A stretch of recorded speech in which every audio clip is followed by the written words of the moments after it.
To inspect and replace the drive belt on your Ranger SP570, follow these steps. Drive belt maintenance should only be performed after the vehicle has completely cooled. Park the vehicle on a flat level surface and ensure it is in park. Next, pull up on the cargo box latch and pivot the box up. Then, remove the 8 clutch cover fasteners.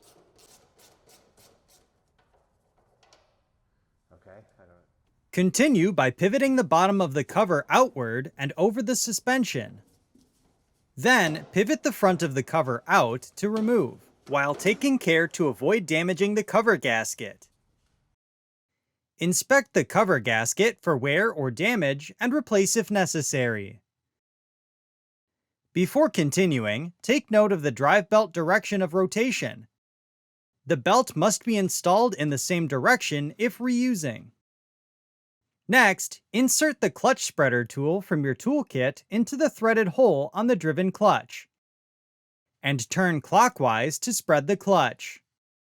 Continue by working the belt off the driven clutch, and then remove from the drive clutch. Inspect the belt for any fraying, hourglassing, loose cords, missing cogs, abrasions, burns, or damage, and replace if needed. Next, clean out the inside of the clutch covers thoroughly.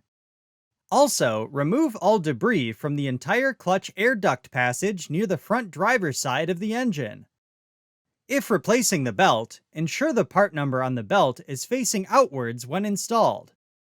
Begin installing the belt over the drive clutch and then continue walking it over the driven clutch sheave.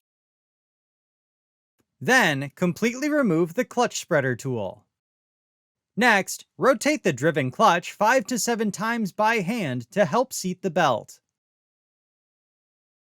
Next, reinstall the clutch cover by inserting the top half in first. Then, pivoting the bottom half over the suspension and into place. Then, reinstall the 8 cover fasteners and torque to specification. Finally, tilt the cargo box down and ensure it is properly latched. For more information, see your authorized Polaris dealer or visit Polaris.com.